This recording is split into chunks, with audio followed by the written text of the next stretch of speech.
తాకట్లో ఉన్న మీ బంగారాన్ని విడిపించి ఆ రోజు ఆన్లైన్ రేటుకి కొంటాం. Sharma gold company. ఏపీలో పథకాల అమలుపై చంద్రబాబు దృష్టి సారించారు. అధికారం అంది రావటానికి కారణమైన సూపర్ 6 హామీలను విడతల వారీగా అందించేందుకు కసరత్తు చేస్తున్నారు.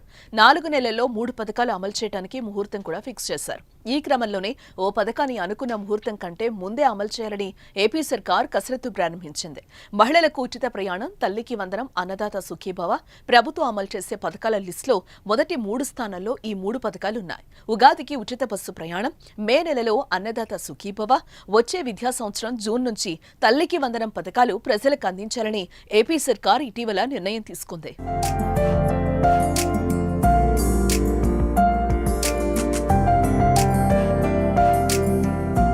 అయితే వీటిలో అన్నదాత సుఖీభవ పథకాన్ని ఈ ఫిబ్రవరిలోనే అమలు చేయాలని చంద్రబాబు భావిస్తున్నారట.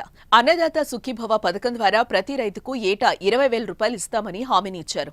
అన్నదాత సుఖీభవ పథకం కింద 20,000 రూపాయలు 3 విడతల్లో భాగంగా మొదటి 2 విడతలు 4,000, చివరి విడత 6,000 రూపాయలు ఇవ్వాలని ఏపీ సర్కార్ ఆలోచన చేస్తోంది. కేంద్రం అమలు చేస్తున్న పీఎం కిసాన్ పథకం కింద ఇస్తున్న 6,000కు రాష్ట్ర ప్రభుత్వం 14,000 కలిపి 20,000 రైతుల ఖాతాల్లో జమ చేయాలని తొలుత నిర్ణయించారు. పీఎం కిసాన్ పథకం తరహాలోనే 3 విడతల్లో అమలు చేసే ఆలోచన చేశారు.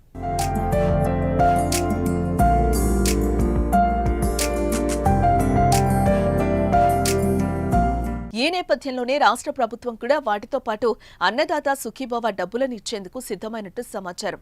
ముందుగా వచ్చే బడ్జెట్లో అన్నదాత సుఖీభవ పథకానికి నిధులు కేటాయించాలని భావించారు. కానీ పీఎం కిసాన్ సమ్మాన్ పథకం కింద కేంద్ర ప్రభుత్వం ఫిబ్రవరి 24వ తేదీన 19వ విడతగా 2,000 రూపాయలు రైతుల అకౌంట్లలో వేయనుండడంతో కేంద్ర ప్రభుత్వం ఇచ్చే 2,000 రూపాయలకు మరో 4,000 రూపాయలు కలిపి అదే సమయంలో అందివ్వాలని చంద్రబాబు అధికారులతో చర్చించినట్లు తెలిసిందే.